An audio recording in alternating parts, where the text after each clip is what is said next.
Assalomu alaykum hurmatli talabalar. Men 2-son stomatologiya kafedrasi assistenti Javadova Luiza Muradova bo'laman. Bugungi bizning ma'ruzamiz mavzui to'liq tishsizlik, tishsiz jag'lar klinikasi, anatomik fiziologik o'zgarishlari, og'iz bo'shlig'i shilliq pardasi holati. Bu to'liq tishsizlik, adentiya deyiladi. Bu tishlarning to'liq yoki qisman yo'qolishi hisoblanadi. Bu spetsifik kasallik bo'lib, uning birlamchi va ikkilamchi turi farqlanadi. Birlamchi adentiya aholining 1% uchraydi. Bu tish murtagining yo'qligi bilan tavsiflangan tug'ma patologiya. Bunda tish umuman chiqmaydi. Ko'pincha patologiya angidrotik ekzodermal displaziyaning natijasi deb hisoblanadi. To'liq tishsizlik kodi Xalqaro kasalliklar klassifikatsiyasida 10S K0001 hisoblansa, ikkilamchi adentiyada bu kurs K081 hisoblanadi. Ikkilamchi adentiya keng tarqalgan bo'lib, bu tish kasalliklari, jarohatlar, tananing turli tizimli kasalliklaridan keyingi tishlarning yo'qolishi, ayniqsa 60 yoshdan katta aholining 25% bunday nuqsondan aziyat chekadi. Qisman tishsizlik, to'liq tishsizlik. Tishsiz og'izning klinik ko'rinishi, tishlarning to'kilib ketish sabablari, ularni olib tashlashning boshlangan vaqti, bemorning yoshi va organizmning ko'pgina boshqa individual xususiyatlariga bog'liq. Ya'ni, karies kasalliklari 60%, periodont kasalliklari 40%, xirurgik kasalliklar 1%, birlamchi to'liq adentiya 0,01%, organizmning boshqa kasalliklari, ya'ni travmalar, funksional o'zgarishlar 0,001% ni tashkil qiladi. To'liq adentiyaning tarqalishi Bazyanning ma'lumotlariga ko'ra, aholining har 1000 kishisidan tishlarni to'liq yo'qotgan kishilar soni 40-50 yoshlarda 10%, 50-60 yoshlarda 55% va 60 yoshdan katta bo'lgan shaxslarda har 4 kishi tishsiz hisoblanadi. Funksional bosim ta'sirida yuzaga keladigan parodontopatiya, parodontit va parodontozda ko'rinishi. Progressiv adentiyada pastki jag'ning o'zgarishi. Chaynash muskullari bunda hajmi kichrayadi, kamayadi va xiralashadi.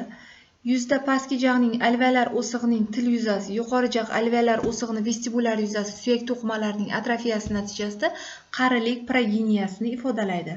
Shuning uchun yuqori jag'ning alveolar o'sig'i pastki jag'ning kattalashishi hisobiga kichiklashganday ko'rinadi, ya'ni kichiklashadi. Tishning to'liq yo'qolishi nazolabial burmalarning sezilarli darajada pasayishi va burun uchining og'iz burchagiga tushishi bilan xarakterlanadi. Pastki jag'ning yuqoriga va orqaga harakat qilish imkoniyatiga ega bo'ladi va yuzning pastki qismining balandligi pasayadi. Ko'pincha adentiyaning yuqori jag'da, premolarlarda yoki ikkinchi molarlarda namoyon bo'ladi. Adentiya jag'ning yetarlicha rivojlanmaganligiga olib keladi. Adentiya qisman yoki to'liq bo'ladi. Qisman adentiya ikki shaklga ega: vaqtincha mavjud bo'lganda doimiy tishlarning odatlari yo'qligi va doimiy va vaqtincha tishlarning yo'qligi. Bu suyak to'qimasining o'zgarib borishi. Tishsizlik oqibatida tishlar olingach 10 yildan keyin alveolar o'siq holati va 20 yildan keyin alveolar o'siqning holati. Bundan tashqari chakka pastki jag' bo'g'imining morfofunksional o'zgarishlari kuzatiladi. Bo'g'im chuqurchasi tekislanadi, uning chuqurligi pasayadi. Shu bilan birga artikulyar bo'g'im chuqurchasi atrofiyasi sodir bo'ladi. Pastki jag'ning boshi oldinga va yuqoriga egilib silindr shakliga yaqinlashadi.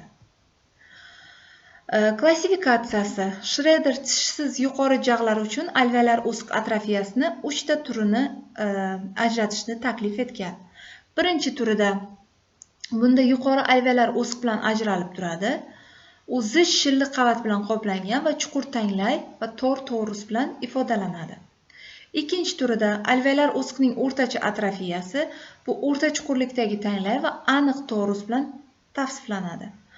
Uchinchi tur bu alveolar o'siqning kam rivojlanganligi, yuqori jag' tanasining keskin kamaygan o'lchamlari, yassi tanglay va keng torus bilan tavsiflanadi.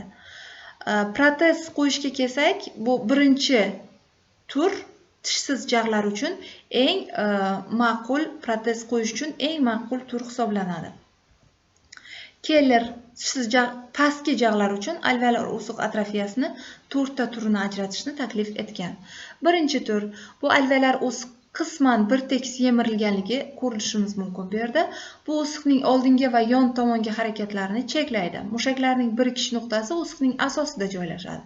Protez uchun eng qulay tur hisoblanadi. Ikkinchi tur alveolar o'siqning keskin bir tekis yemirilishi bilan xarakterlanadi. O'siq old tomonga tor bo'lib, mushaklarning birikish nuqtasi qirra sathida, ya'ni balandlikda joylashadi. Bu esa protezni siljishiga olib keladi. Uchinchi tur alveolar o'siqda yon tishlar erta olib tashlanganligi sababli yon tomondagi atrofiya kuzatiladi. Jag' til osti chiziqlari o'rtasida botiqlik bo'lib, jag'ning old qismidagi alveolar o'siq protez siljishidan asraydi. To'rtinchi tur esa o'sha alveolar o'siqning atrofiyasi natijasida o'sha bo'limda saqlangan holda namoyon bo'ladi. Natijada o'sha protezni oldinga surib chiqaradi. Og'iz bo'shlig'i shilliq qavatning lund bo'yicha jilovlanish zonasi. Fibroz zona, mushakli zona va mana bu yashil bilan ko'rsatilgan bezli zona hisoblanadi. Vizual tekshirish paytida shifokor dastlabki belgilarni baholaydi. Aniq tashxis rentgenografiya va ortopantomografiya bilan tasdiqlanadi. Davolash faqat protez bilan amalga oshiriladi. Bemorga yetishmayotgan qismlarni almashtirish uchun olinadigan protez qilinadi va tish implantatsiyasi amalga oshiriladi. Tug'ma anomaliya ko'rinishidagi to'liq adentiya bu juda ham kam uchraydi. Ko'pincha kasallik tanadagi yoshga bog'liq o'zgarishlar, tishlar yo'qolishiga olib keladigan kasalliklar va tabiiy jarayonlar tufayli yuzaga keladi. Estetik tarkibiy qismga qo'shimcha ravishda bunday kasallikda ovqat hazm qilish tizimining buzilishi, diktsion va artikulyatsiya nuqsonlari, yuz skeletining deformatsiyasi rivojlanishini kuzatishimiz mumkin. Birlamchi adentiyaning asosi tish kurtaklarining yo'qligi hisoblanadi. Buning sabablari o'sha irsiy patologiya, ya'ni ektodermal displaziya hisoblanadi. Bundan tashqari turli xil teratogen omillar, infeksiyalar, ionlashtiruvchi nurlanish, homilador ayolning yomon odatlari, ba'zi dori vositalari va boshqalar ta'sir qilishi mumkin. Bundan tashqari endokrin buzilishlar, gipotireoidizm, ixtios va gipofizar nanizm kasalliklari ham sabab bo'lishi mumkin. Adentiyaning anatomik namoyon bo'lishi bu alveolar jarayonlarining atrofiyasi, maksilyar sinusning pnevmatizatsiyasi darajasidagi o'zgarishi, temporomandibulyar qo'shilishining o'zgarishi, og'iz bo'shlig'ining shilliq qavatidagi o'zgarishlar, so'lak bezlarining funksiyasida namoyon bo'ladi. Yuqori jag'dagi alveolar jarayonlarining atrofiyasi bilan tanglay tekislanadi. Mana rasmda ko'rinib turganimizdek tekis torusni ko'rishimiz mumkin. Yuqori jag'ning barcha qismlari atrofiya darajasida bir xil darajada bo'lmaydi. Bu ozgina darajada palatinar choklarda va o'sha toruslarda uchraydi.